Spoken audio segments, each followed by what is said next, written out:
mga ka-Franny, sa mga ka-Franny, 6 na naging baby ni Baby Crystal natin. Ng November 16 siya nanganak.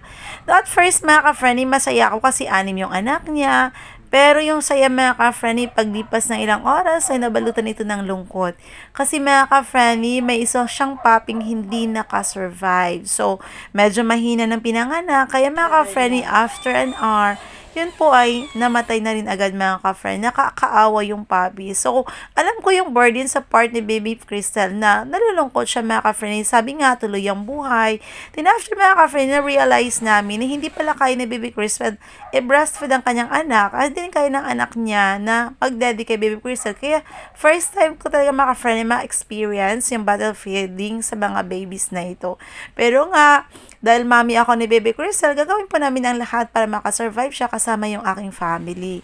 So, after mga ka-friend, akala namin okay na. After one day, namatay ang isang puppy. After another day, namatay ang isang puppy. Nakakalungkot mga ka-friend. Kung ako nalulungkot, how much more si Baby Crystal? Dumating sa point si Baby Crystal mga ka-friend na inaangkin niya yung puppy ni Ashley na feeling niya anak niya. At ito mga ka-friend, hindi niya alam ang gagawin kung paano patidiin. So, as of today mga ka-friend, 3 puppies na nakasurvive at hoping tayo na maging okay.